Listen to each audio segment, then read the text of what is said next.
Gọọmenti nke Anambra steeti nọ n'aka ọkammụta Chukwuma Soludo amalitego ikesa mkpụrụ akụkụ nkwụ ga-akarị 500 n'ọnụọgụ nakwazi mkpụrụ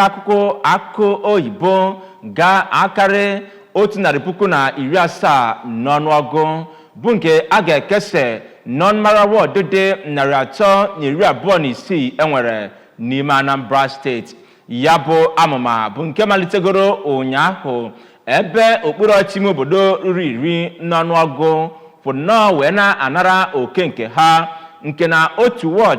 ga-eketa mkpụrụ akụkụ nkwụ ga-adị 1,500 n'ọnụọgụ ma ketakwuzie mkpụrụ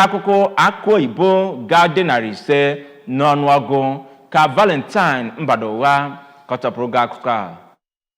Ọ na-ekwu okwu dịka a na-ebido ya ba amụma na kansụl Anọcha nakwa Idemmili Local Gọọmenti. Onye kọmishọna ahụ maka ọrụ ugbo Dọkịta Foster Ihejiọfọ kwuru na amụma ahụ bụ nke eji wee chọọ ibupụ ndị bi na steeti a karịrị 100 si na ụbịam pụọ n'afọ ndị na-abịa abịa. O kwukwara na Gọvanọ Soludo bụ onye dịwanye uchu n'inye ndị Anambra ọnọdụ akụnụba ga-ama mma ma hụkwa na onye Anambra ọbụla bụ onye anọghị n'ụbịam. Onye special adviser nke gọvanọ na ebe ọ metụtara ihe ndọrọndọrọ Dọkịta Alex Obiogbolu n'aka nke ya kwuru na ndị a na-elegara anya bụ ndị ezinụlọ enweghị tụrụracha n'ebe dịgasị n'ime ime obodo ma gwakwa ndị kọmitii ahụ ka ahụ na-ekesara ya bụ mkpụrụ akụkụ dịka ebumnobi gọvanọ si wee dị. Onye ọchịnchere oge nke Nnewi North Council Injinia Chris Obiora nakwa ogbo ya nke Dunukọfịa Maazị Augustine Onyemobi nakwa onye nke Anọcha Maazị Gerald Ọzọ dịka ha na-anabata ya bụ mkpụrụ akụkụ kenere gọvanọ Soludo